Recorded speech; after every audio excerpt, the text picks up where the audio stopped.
ഗുരുവായൂർ ക്ഷേത്രത്തിൽ ദശമി ദിവസമായ ഇന്ന് ഗജരാജൻ ഗുരുവായൂർ കേശവന്റെ അനുസ്മരണ ദിനം കൂടിയായിരുന്നു.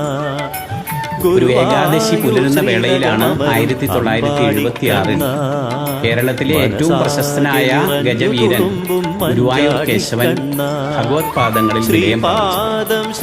കേശവനെ അനുസ്മരിച്ചുകൊണ്ട് എല്ലാ വർഷവും ദശമി ദിവസം ഗജഘോഷയാത്ര നടത്തുക പതിവാണ്.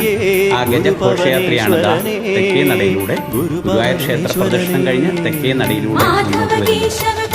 ഗുരുവായൂരപ്പന്റെയും കേശവന്റെയും ലക്ഷ്മി ദേവിയുടെയും ചിത്രങ്ങൾ എഴുന്നള്ളിച്ചുകൊണ്ടാണ് ഗജഘോഷയാത്ര ഗുരുവായൂരിലെ തെക്കേ നടയിൽ പുതുതായി നിർമ്മിച്ച ഗജരാജൻ കേശവന്റെ പ്രതിമയ്ക്ക് സമീപത്തേക്ക് കൊമ്പൻ ഇന്ദ്രസനാണ് ഗജരാജന് ആദരാഞ്ജലികൾ അർപ്പിച്ചുകൊണ്ട് ഈ വേദിയിലേക്ക് കയറുന്നത്. ഇതാ ഗുരുവായൂരിൽ ശ്രീവത്സം അങ്കണത്തിൽ ആനകൾ എത്തിക്കഴിഞ്ഞു.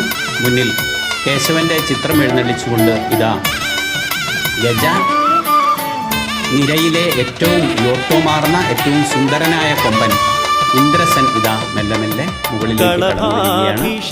ഗജരാജ പ്രതിമയ്ക്ക് മുന്നിലെത്തി ഇന്ദ്രസൻ തന്റെ മുൻഗാമിയായിരുന്ന കേരളത്തിലെ ഏറ്റവും അറിയപ്പെടുന്ന ആനകളിലൊന്നായ ഗജരാജൻ കേശവനെ ഇപ്പോൾ അനുസ്മരിക്കുന്നു. ഗജരാജൻ കേശവനെ അഭിവാദ്യം ചെയ്യുന്ന ദൃശ്യം ആണ് നമ്മൾ ഇവിടെ കാണുന്നത്. ഗുരുവായൂരിൽ ഒട്ടേറെ ആരാധകരും മാനപ്രേമികളും ഗുരുവായൂർ ദേവസ്വം ഭരണാധികാരികളും ഗുരുവായൂർ ദേവസ്വത്തിലെ ഉദ്യോഗസ്ഥരും അടങ്ങിയ വൻ നിര ഈ ചടങ്ങിനെ സാക്ഷ്യം വഹിക്കാൻ വേണ്ടി രാവിലെ തന്നെ എത്തിയിരുന്നു. ഗുരുവായൂരിലെ തിരുവങ്കടം ക്ഷേത്രത്തിൽ നിന്നാണ് ഗജഘോഷയാത്ര ആരംഭിച്ചത്. ഇന്ദ്രസൻ ഗുരുവായൂർ കേശവനെ വണങ്ങുന്ന ദൃശ്യമാണ് നമ്മൾ കാണുന്നത്. രാവിലെ തിരുവങ്കടം ക്ഷേത്രത്തിൽ നിന്നാണ് ഗജഘോഷയാത്ര ആരംഭിച്ചത്. എല്ലാ വർഷവും പതിവുള്ളതുപോലെ ഇക്കുറി ആനകളുടെ എണ്ണം ഉണ്ടായില്ല എന്നത് ആരാധകർക്കിടയിൽ ചെറിയൊരു വിഷമം ഉണ്ടാക്കി. ആകെ 5 ആനകൾ മാത്രമാണ് ഗജഘോഷയാത്രയിൽ പങ്കെടുത്തത്.